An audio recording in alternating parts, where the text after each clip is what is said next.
Eskerrik asko etortzagatik, hasteko eta behin, batera hiritar ekimenaren izenean. Batetik, lehenik aipatu nahiko genuke, zergatik elkartu garen gaur, foruen enparantza honetan. Euskal Herrian hainbat tokitan dauden foruen enparantza bezalaxe, badute baita Arabako hiriburuan ere.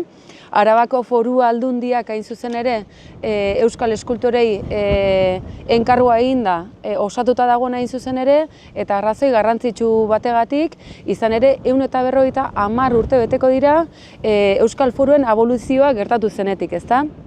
Eta azpimarratu nahiko genuke gainera, ez foruen enparantzen gatik soilik baizik eta mendeurren honek zer esan nahi duen, ez? Azken batean 150 urte beteko direla, Euskal Foruen urratze hori eta Euskal Autogobernu horren urratze larri hori gertatu zenetik. Ondo gogoratzen da Euskal Herrian toki hainbatetan foruen enparantza hauekin, eta horrekin gogoratu nahi dugu hori gertatzeak ere zenolako eklosioa dakarren Euskal Nazioaren pentsamenduan, ezta?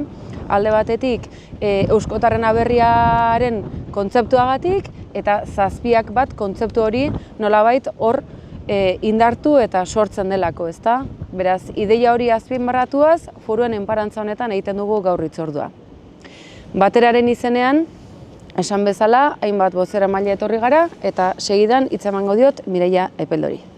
Atzera begiratzen badugu, 2020an konfinamenduan, 2021an Euskal Herriko plazetan, 2022an Urruñan, 2023an Donostiako Miramar jauregian, 2024an Bilboko Campos Elíseos antzokian, eta azkenik pasaden urtean 2025an Donostiako Kursalen egindako ekitaldiak gogora ekartzen baditugu, ikusi dezakegu Euskal Herria bateraren jardunak asko erakutsi digula.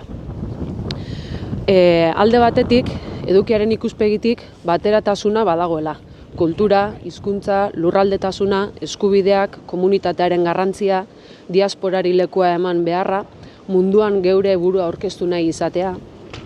2020az geroztik, urtez urte, eragile eta pertsona batzuk fidelizatu ditugu, eta baita berriak gehitu ere. Pasaden urtekoa, orain arteko adierazpen gorenena izan zen. Alderdiak, sindikatuak, ordezkari instituzionalak, herri eragile nagusiak, akademiak, komunikabideak.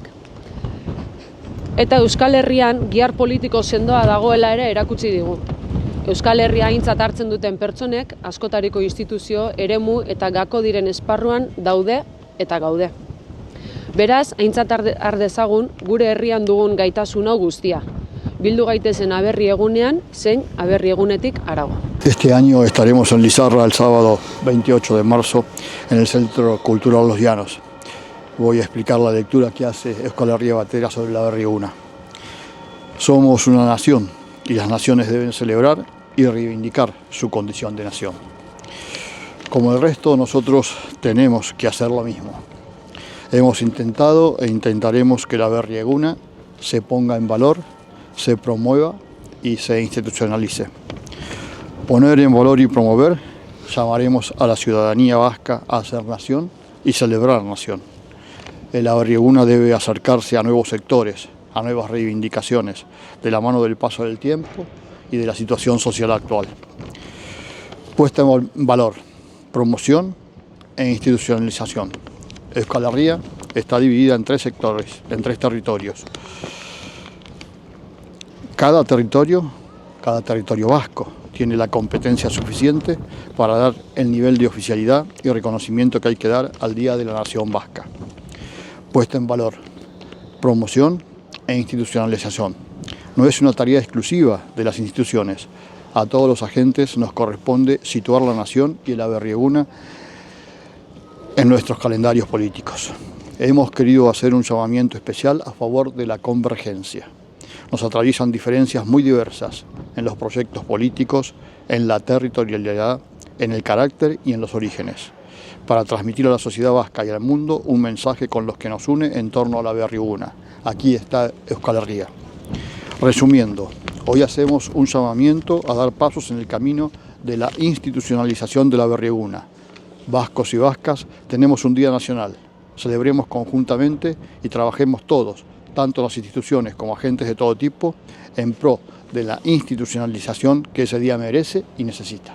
Orduan esan bezala Lizarran ospatuko dugu aurtengo aberri egun bateratua eta foruen abolizioaren urteurren hori gogora ekartzarekin batera instituzionalizazio eskaera berritsiko dugu eta harrera edo babesleku izan den Lizarran izateari garrantzi berezia eskaini nahi diogu.